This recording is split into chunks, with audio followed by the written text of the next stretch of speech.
Hello guys, welcome back. आज हम हमारा एक इम्पोर्टेंट टॉपिक देखने वाले हैं जिसमें हम रिएक्टिविटी सीरीज देखेंगे और आगे की कुछ टर्मिनोलॉजी। अब इम्पोर्टेंट पॉइंट है, अभी तक हम मेटल की रिएक्शन कर रहे हैं।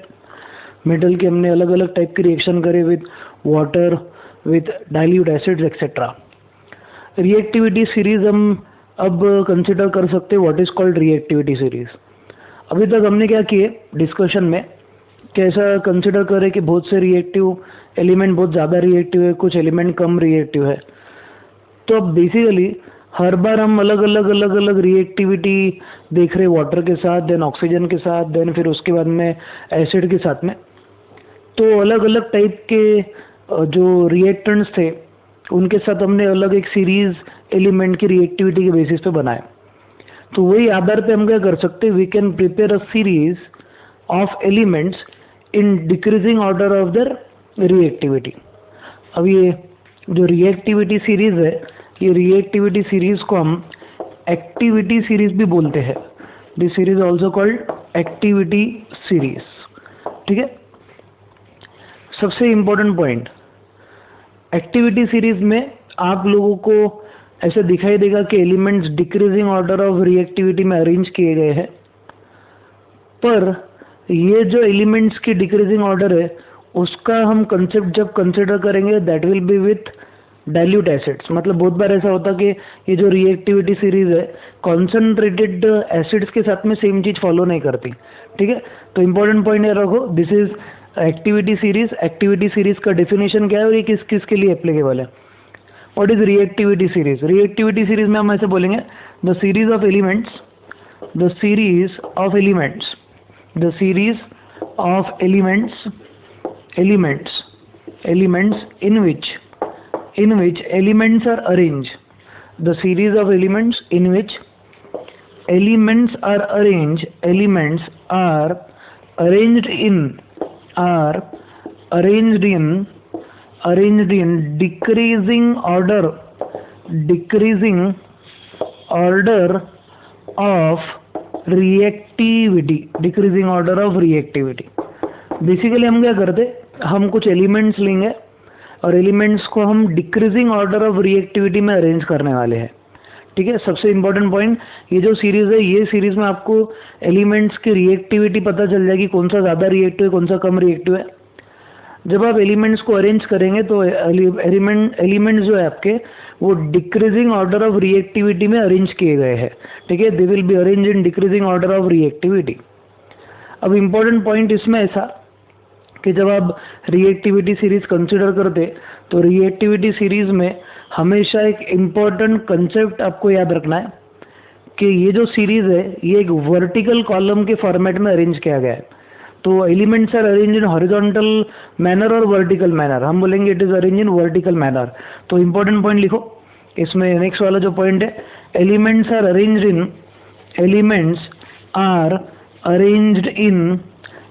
इन वर्टिकल कॉलम। ठीक है। कॉलम के फॉर्म में हम एलिमेंट्स को अरेंज करते, वर्टिकल वे में एलिमेंट्स अरेंज किए गए हैं। अब वर्टिकल तरीके से जब आप अरेंज करेंगे तो याद रखो, higher reactive elements are at top, higher reactive elements are at top, whereas lower reactive elements are at bottom, ठीक है, आर एट बॉटम। ये इंपॉर्टेंट पॉइंट आपको पता रहना। अब ये रिएक्टिविटी सीरीज क्या है? रिएक्टिव सीरीज एक ऐसी टाइप की सीरीज है जिसमें एलिमेंट्स को हम अरेंज करते हैं इन डिक्रीजिंग ऑर्डर ऑफ रिएक्टिविटी। ठीक है। सेकेंड इंपॉर्टेंट पॉइंट, ये वर्टिकल तरीके से वर्टिकल कॉलम के फॉर्मेट में एलिमेंट्स को अरेंज किया गया है। इसमें इंपॉर्टेंट पॉइंट ध्यान ये रखना है कि आपका जो वर्टिकल कॉलम रहेगा उसमें हाई रिएक्टिव एलिमेंट एकदम ऊपर रहेंगे, उसके बाद में लो रिएक्टिव एलिमेंट्स आने वाले हैं। The reactivity of elements is considered in such a way that high reactive elements are at the top and low reactive elements are at the bottom. ठीक है। तो अभी इसके बाद में हम इसकी सीरीज़ देखेंगे। सीरीज़ इसके पहले मैंने लर्न कराया था आपको, फिर से एक बार हम देख लेते हैं। सीरीज़ हम वर्टिकल तरीके से सीरीज़ लिखेंगे। तब भी मैंने वो छोटे बोर्ड पे आपको पढ़ाया था, तब मैंने आपको रिएक्टिविटी सीरीज़ लर्न भी कराया था, बोला भी था। हमने reactivity series single displacement reaction के पहले पढ़े थे, तो ऑब्वियसली सिंगल डिस्प्लेसमेंट रिएक्शंस का और रिएक्टिविटी सीरीज़ का ऑब्वियसली कुछ ना कुछ कनेक्शन है। ये हमने ऑलरेडी डिस्कस किए थे, आज वही वाला पॉइंट फिर से डिस्कस होने वाला है। तो व्हाट इज रिएक्टिविटी सीरीज? हम बोलेंगे एलिमेंट्स ऐसे है, क न का मग अल जिन फी टी टी जैसे टीले लेड है। हमने इसको ऐसा बोले थे, क न का मग अल जिन फी टी ले है। क्यों मर रहे लोग? सीयू मर्क्यूरी का मर रहे लोग चांदी सोना और प्लेटिनम के लिए। चांदी मीन्स चांदी एयू, सोना उसके बाद में एजी एंड पीटी। ठीक है, ये वर्टिकल तरीके से सीरीज को हम अरेंज करा है। होप के एयू एजी और पीटी दिखाई दे रहा है। तो इम्पोर्टेंट पॉइंट ध्यान रखो, रिएक्टिविटी सीरीज या एक्टिविटी सीरीज में हम क्या करते हैं? रिएक्टिविटी सीरीज या एक्टिविटी सीरीज एक वर्टिकल कॉलम है। वर्टिकल कॉलम में हम एलिमेंट्स को अरेंज करते इन डिक्रीजिंग ऑर्डर ऑफ रिएक्टिविटी। अब ये पॉइंट ऑफ व्यू से अगर देखें तो potassium has highest reactivity. Potassium has highest reactivity. Potassium की रिएक्टिविटी सबसे ज़्यादा है। और अगर आप बॉटम में देखेंगे तो कॉपर मर्क्यूरी देन क्यों मर रहे लोग? चांदी सोना और प्लेटिनम के लिए हो, तो AG then AU and platinum. AG silver then AU is gold and then platinum. कुछ कुछ बुक्स में प्लेटिनम का इंक्लूड नहीं, मतलब प्लेटिनम कंसिडर नहीं किया गया रिएक्टिविटी सीरीज में। और इवन इफ यू रेफर एसचान, तो मतलब पुरानी वाली एडिशन है मेरे पास में, उसमें एयू तक कंसिडर किया गया है, गोल्ड तक। You can consider till gold, या उसके बाद में आप प्लेटिनम भी कंसिडर कर सकते हैं। ठीक है, तो ये जो सीरीज मैंने लिखा है उसके हिसाब से प्लेटिनम सबसे कम है, क्योंकि मैंने प्लेटिनम भी मेंशन किया हुआ सीरीज में। कुछ सीरीज में जहाँ पे प्लेटिनम मेंशन नहीं किया गया है वहाँ पे बोला गया है gold is the least reactive element. तो अकॉर्डिंग टू ओल्डर वर्जन हम ऐसा बोलेंगे, gold is least reactive, gold is least reactive. ये एस चंद की जो रिएक्टिविटी सीरीज है उसके हिसाब से हम गोल्ड को लीस्ट रिएक्टिविटी कंसिडर करें।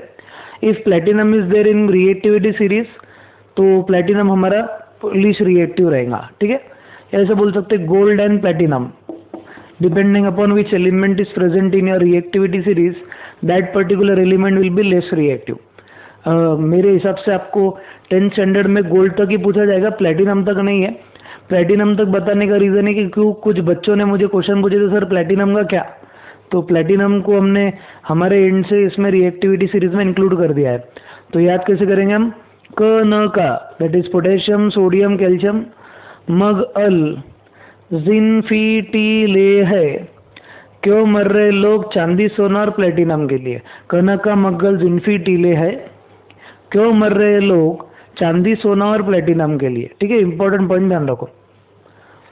अब एक सबसे इम्पोर्टेंट क्वेश्चन जो दिमाग में आता वो ये कि ये रिएक्टिविटी सीरीज में सब मेटल्स है, बट यहाँ पे हाइड्रोजन भी इंक्लूडेड है जो कि एक नॉन मेटल है या फिर गैस है। तो ये कैसे पॉसिबल है? Why do we consider hydrogen in reactivity series? मतलब एक क्वेश्चन आपको आएगा, प्लीज ये रिएक्टिविटी सीरीज लिख लो, उसमें लिख लो आप potassium is highest reactive element, फिर उसके बाद में लिखो गोल्ड इज लेस रिएक्टिव, फिर if platinum is considered then platinum is less reactive. ठीक है, फिर उसके बाद एक इंपॉर्टेंट क्वेश्चन लिखो, please write down one important question.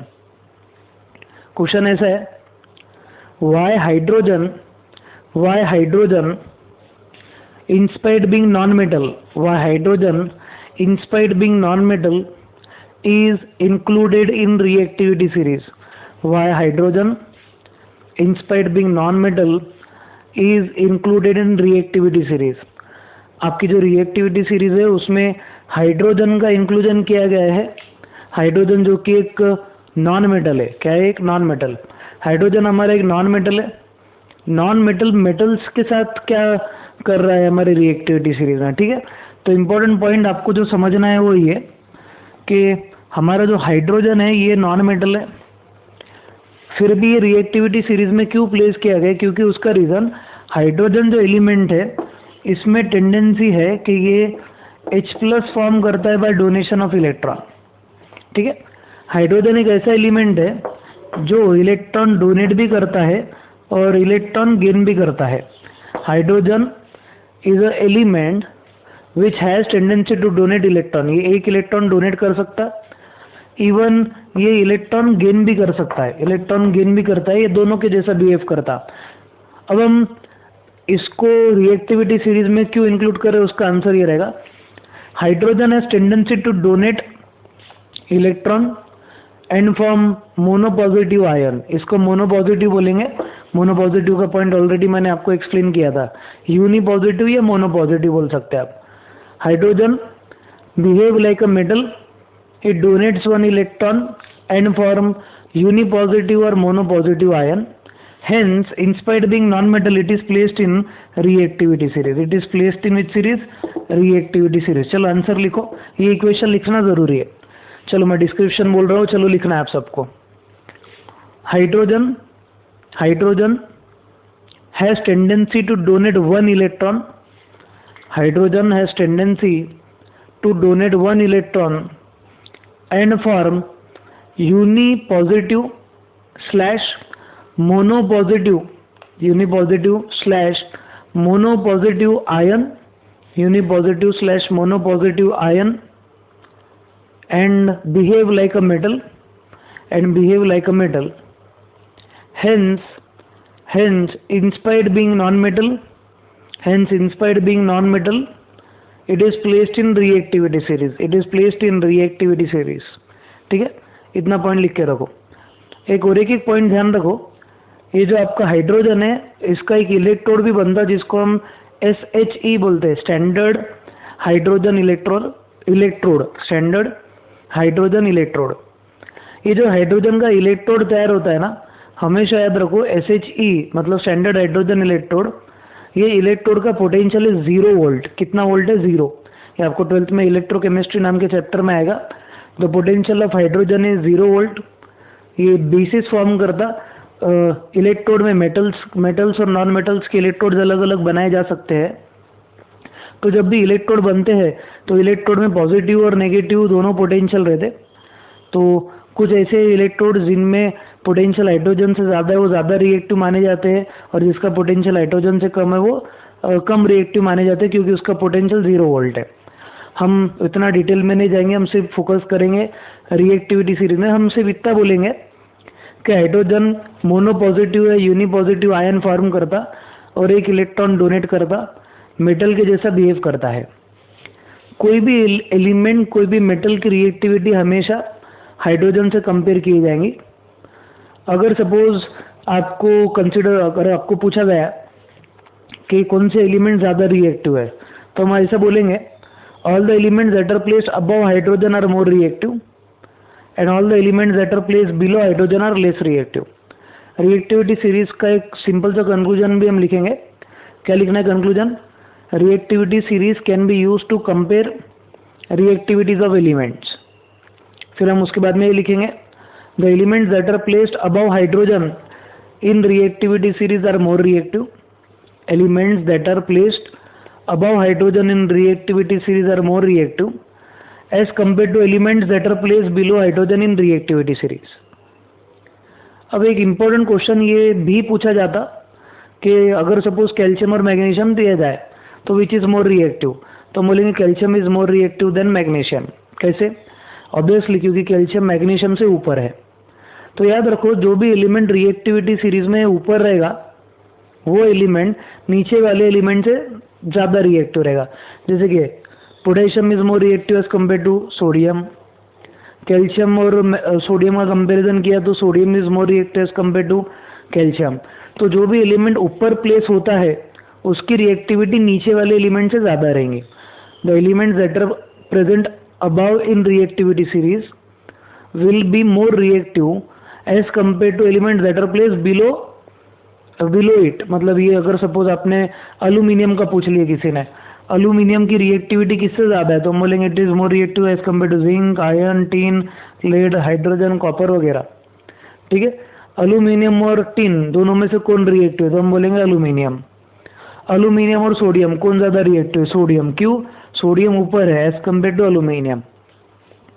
ये हमारी रिएक्टिविटी सीरीज। इसका जो इम्पोर्टेंट क्वेश्चन है वो ये कि ये रिएक्टिविटी सीरीज में हाइड्रोजन क्यों प्लेस किया गया है, तो आपको सिंपल सा पॉइंट लिखना है related to hydrogen as previously said. ठीक है, चलो इतना लिखो। फिर ये रिएक्टिविटी सीरीज के बेसिस पे अभी हमारे को एक सिंपल टाइप का रिएक्शन करना है। नेक्स्ट जो हमारे को रिएक्शन समझनी है मेटल की, that is reaction of metal with salts of other metal. Topic लिखो, फोर्थ टाइप की रिएक्शन, मेटल्स की फोर्थ टाइप की रिएक्शन है reaction of metals with salt of other metals. Reaction of metals with, reaction of, topic लिखना है सबने, reaction of metals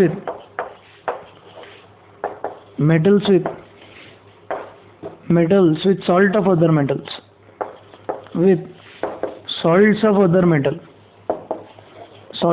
other metals. इसके पहले हमारा फर्स्ट चैप्टर में पॉइंट हुआ है, आपको जैसे मैं टॉपिक बताऊंगा यानी एक्सप्लेनेशन करूंगा तो आपको लगेगा कि सर ये ऑलरेडी आपने पढ़ा दिए है। अब देखो, अगर आपके पास कोई मेटल है, if you have a metal, suppose that metal is a, और आपके पास कोई दूसरा मेटल यानी कंपाउंड है या सॉल्ट है, जैसे सॉल्ट इज सपोज XY, जिसमें X एक मेटल है। आपका जो मेटल है A, अगर इसकी रिएक्टिविटी X से ज़्यादा है, किसकी, A की रिएक्टिविटी अगर X से ज़्यादा है, तो हमारा A जो एलिमेंट है it is going to displace X and form AY।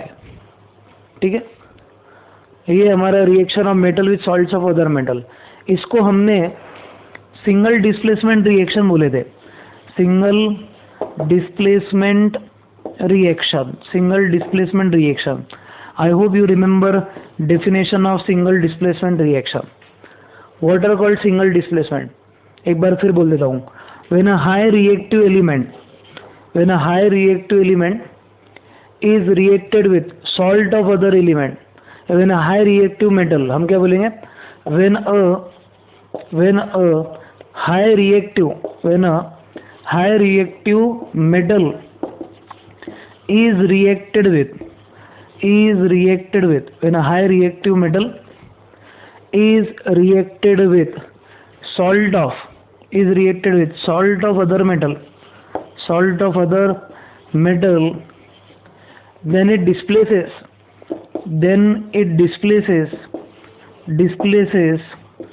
lower reactive metal from salt.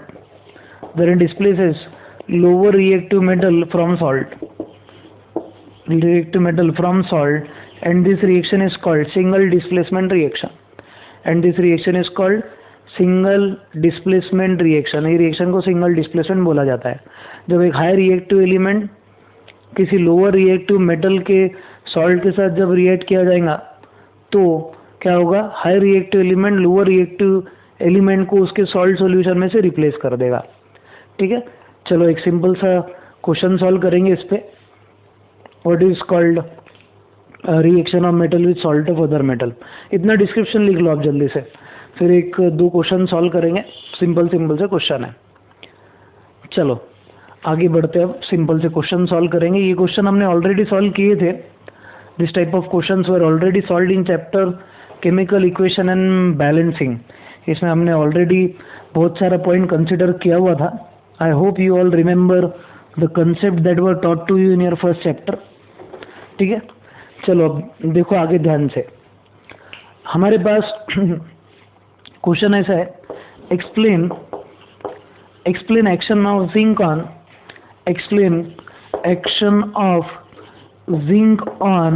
Zinc metal on copper sulphate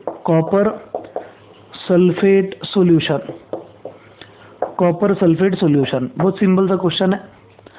explain action of zinc on copper sulphate solution.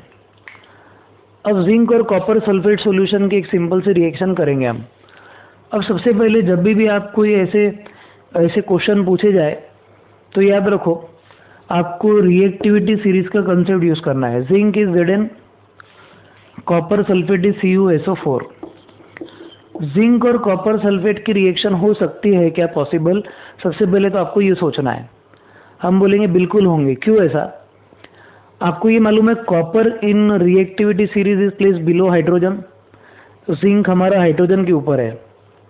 Zinc की reactivity copper से ज़्यादा है, zinc की reactivity copper से ज़्यादा है। Therefore zinc will displace copper from copper sulphate solution. तो आपका जो जिंक का और कॉपर सल्फेट का रिएक्शन रहेगा that will be ZnSO4 plus Cu। तो what happens when zinc and copper sulphate are reacted? हम बोलेंगे zinc when reacted with copper sulphate being more reactive as compared to copper displaces copper from copper sulfate to form zinc sulfate and copper। क्या बोलेंगे हम? Zinc when reacted with copper sulfate, zinc displaces copper from copper sulfate as it is more reactive as compared to copper, it forms zinc sulfate with formation of copper। तो zinc और copper में हम ऐसा बोल सकते हैं zinc can displace copper from copper sulphate solution. ठीक है, जल्दी से लिख लो। Explain action of zinc metal and copper sulphate. तो बोलेंगे zinc when reacted with copper sulphate displaces copper and form zinc sulphate. क्यों डिस्प्लेस करता है? क्योंकि आपका जो जिंक है कॉपर से ऊपर प्लेस्ड रिएक्टिविटी सीरीज में, इसके लिए उसकी रिएक्टिविटी ज़्यादा है। और एक ही क्वेश्चन ऐसा ही पूछा जाएगा आपको, एक्सप्लेन एक्शन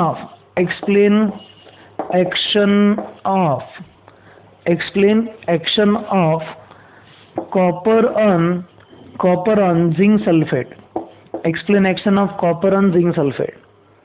या फिर इसको ऐसा भी पूछा जा सकता, can copper displace zinc from zinc sulphate solution.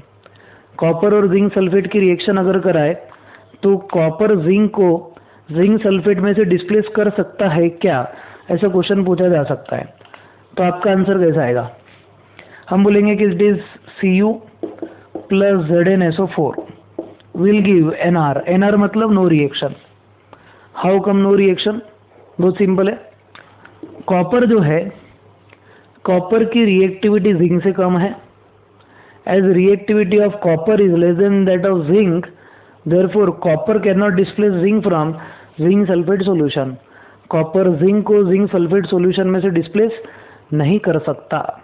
इतना इंपॉर्टेंट पॉइंट आपको ध्यान रखना है। ठीक है, चलो और ये इतना लिखो, फिर आगे इंपॉर्टेंट पॉइंट कंसिडर करते हैं। बहुत सिंपल से कंसेप्ट है, सिर्फ आपको रिएक्टिविटी सीरीज याद रहना। नेक्स्ट वाला question, explain action of copper metal on silver nitrate. Explain action of copper metal on silver nitrate solution. बहुत सिंपल सा क्वेश्चन है, चलो जल्दी से क्वेश्चन लिखो। Explain action of copper metal on silver nitrate solution. Silver nitrate solution बहुत important सा question है, इस पे जनरली क्वेश्चन पूछे जा सकते हैं। What happens when copper metal is reacted with silver nitrate solution, या फिर explain action of copper metal on silver nitrate. इसको डबल स्टार कर दीजिए, आप ट्रिपल स्टार कर दो, चलो कोई नहीं।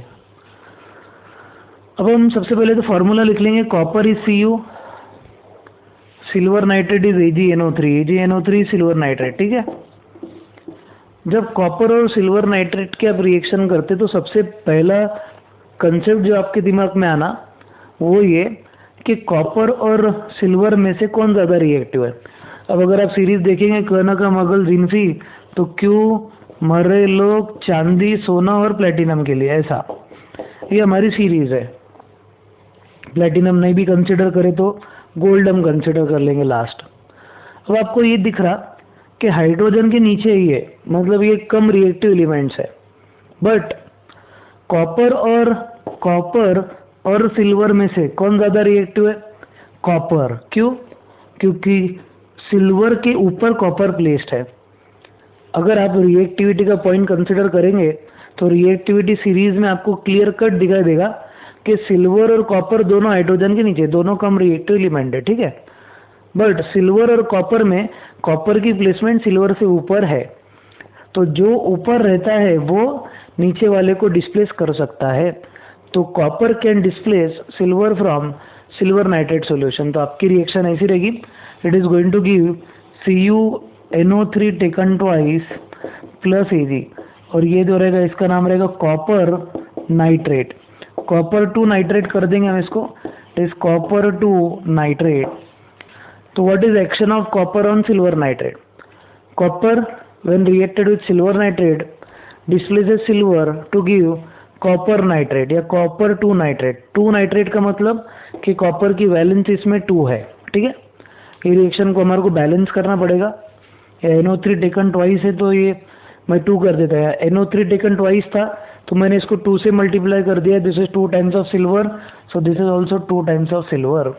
तो हमारा रिएक्शन ऐसा रहेगा, copper plus 2 times of AgNO3 give CuNO3 taken twice plus 2 times of Ag, ठीक है। ये सिंपल वाला हमारा क्वेश्चन है।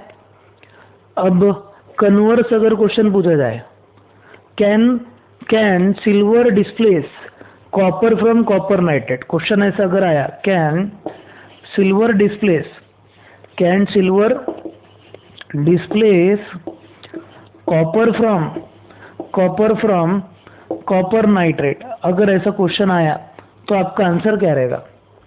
तो हम ऐसे बोलेंगे बिल्कुल नहीं, नो, क्योंकि सिल्वर जो है कॉपर के नीचे प्रेजेंट है, कॉपर से कम रिएक्टिव सिल्वर, तो सिल्वर कॉपर को डिस्प्लेस नहीं कर सकता। ये हमारा सिंपल सा बेसिस है किसके लिए? डिस्प्लेसमेंट रिएक्शन, ठीक है। इतना पॉइंट लिख लो।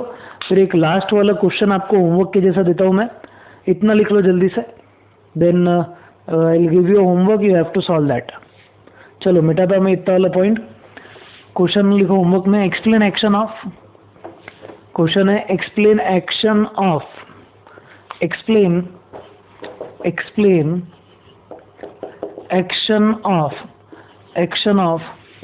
Iron on copper sulphate solution,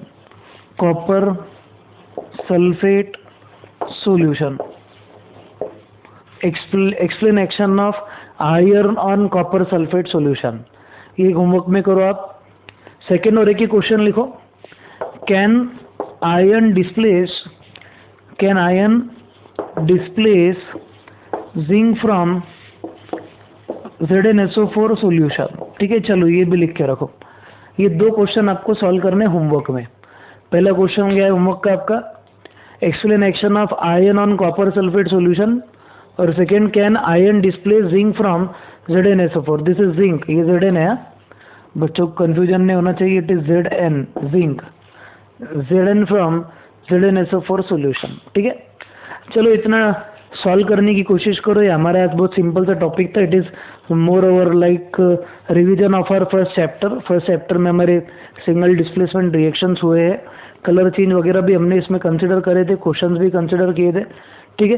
तो you can revise your first chapter and can compare this topic with your first chapter, ठीक है। चलो then see in your next video lecture, तब तक के लिए स्टे होम, स्टे सेफ, जय हिंद।